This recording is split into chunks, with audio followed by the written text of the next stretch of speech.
is ABC 17, where news comes first. Good evening. It's a tragedy you've learned to deal with since you were a child, but do you really know what you'd do if a fire broke out in your home tonight? At school, your kids practice fire drills, but what about at home? Firefighters say every family should have an escape plan and practice it often. ABC 17's Mark Welp joins us now just live north of Columbia to show us how to develop a plan and how to carry it out. Mark? Thanks, Teresa. We're here at the home of Tony and Lori Stewart. Tony and Lori recently sat down with their 6-year-old son and their 9-year-old son to develop an escape plan in case a fire ever breaks out at their home. Now, we'll show you how to put one together for your family, and when we come back, we put an artificial smoke machine in the home. We'll set that off, then we'll set off the smoke detector, and we'll show you the family's plan in action.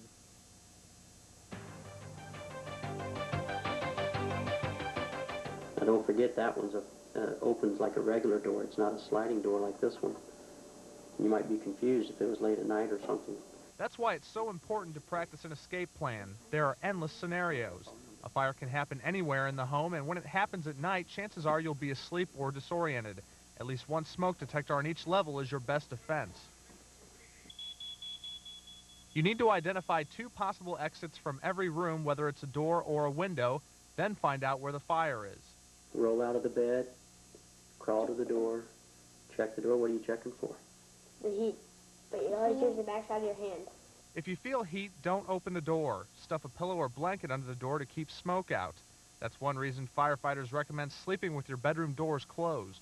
The closed door can hold back a lot of smoke and heat from the room, and that is what cripples most people, is that toxic, dense smoke. Then head to the bedroom window and climb out.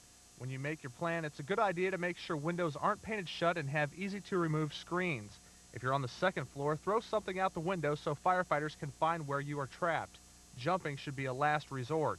If the fire isn't outside your door, stay on your hands and knees and go to the closest exit. From there, go straight to a designated meeting place away from the house and wait for help.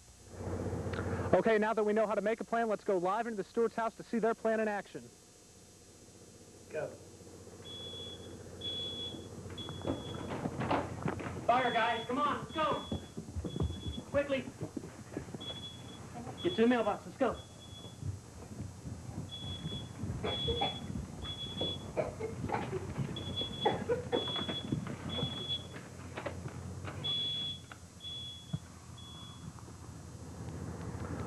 Okay, Lori, looks like everybody got out. How did your plan work? Well, everything went as we had planned in practice. The smoke alarm went off, and both boys and Tony knew exactly where to go and what to do. Great. They did a fantastic job. Now, how hard was it to put this plan together? You know, it really just took a few minutes for the family to sit down and look at our house and the layout of it and make a plan as to where we needed to go in case a fire occurred. Okay, Lori, well, it looks like your family's well prepared. Congratulations, and thanks for your time. We appreciate it. Now, a few more notes.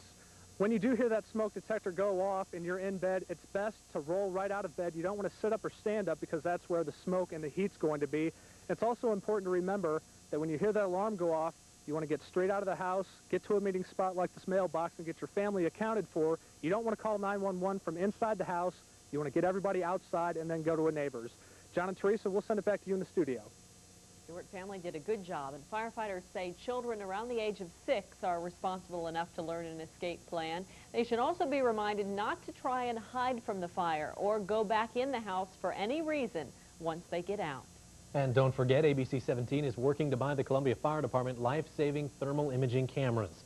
You can send a tax-deductible donation to the ABC 17 Fire Cam Fund at UMB Bank, 1516 Chapel Hill Road, Columbia 65203, or you can come by the station here on the Business Loop across from Hickman and hand deliver that donation.